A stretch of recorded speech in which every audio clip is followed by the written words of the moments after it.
পশ্চিমবঙ্গের সমস্ত ওবিসি চাকরি প্রার্থী এবং ছাত্রছাত্রী যারা এখন কলেজ বা বিশ্ববিদ্যালয়ে অ্যাডমিশন নিতে চলেছ, তাদের জন্য অত্যন্ত গুরুত্বপূর্ণ আপডেট নিয়ে হাজির হয়েছি আজকের ভিডিওতে। সাম্প্রতিকভাবে পশ্চিমবঙ্গ রাজ্য সরকার ওবিসি সংক্রান্ত একটি নতুন নোটিশ জারি করেছে। গুগলে গিয়ে যদি আপনি কাস্ট সার্টিফিকেট ডাব্লিউবি লিখে সার্চ দেন, তাহলে পশ্চিমবঙ্গ সরকারের official website caste certificate www.gov.in পেয়ে যাবেন। এই ওয়েবসাইটে ঢুকলে এই নোটিশটি দেখতে পাবেন। এখানে বলা হচ্ছে notice regarding new system for applying for OBC certificate বা ওবিসি সার্টিফিকেটের জন্য আবেদনের নতুন পদ্ধতি। তারপরে আছে all applicants from the classes in attached list have to apply. মানে এখানে যে লিঙ্কে লিস্ট দেওয়া আছে, এই লিস্টে ক্লিক করলে দেখতে পাবেন 140টি ওবিসি সম্প্রদায়ের নাম।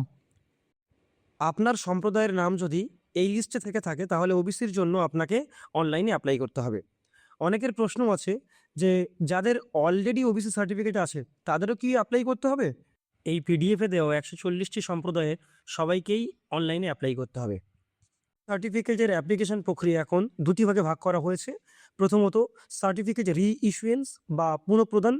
যেসব সম্প্রদায়ের নাম আগে ওবিসি লিস্ট থেকে বাদ চলে গিয়েছিল, কিন্তু মহামান্য সুপ্রিম কোর্টের রায় অনুযায়ী তাদের আবার ওবিসি লিস্টের মধ্যে অন্তর্ভুক্ত করা হয়েছে। এই রকম মোট 76টি সম্প্রদায়ের মানুষদের নতুন করে সার্টিফিকেটের জন্য আবেদন করতে হবে। আর দ্বিতীয়ত সার্টিফিকেট রিভ্যালিডেশন বা পুনঃবৈধকরণ। মোট 64টি সম্প্রদায় যাদের ক্যাটাগরি চেঞ্জ হয়েছে বা এই লিস্টে আছে, তাদের পুরনো সার্টিফিকেটটি পুনরায় বৈধ বা রিভ্যালিডেট করাতে হবে। তাহলে দেখা যাক অনলাইনে কিভাবে অ্যাপ্লাই করবেন। উপরের দিকে যে ওবিসি মেনু আছে, ওখানে গিয়ে অ্যাপ্লাই ফর ওবিসি অপশানে ক্লিক করলে একটা নতুন পেজ ওপেন হয়ে যাবে।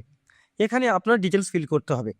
আপনার যদি পুরনো ডিজিটাল সার্টিফিকেট থেকে থাকে, তাহলে তার নাম্বার ও ইস্যু ডেট দিয়ে ভেরিফাই বাটনে ক্লিক করুন। তাহলে আপনার ম্যাক্সিমাম তথ্য অটোমেটিক ফিল হয়ে যাবে।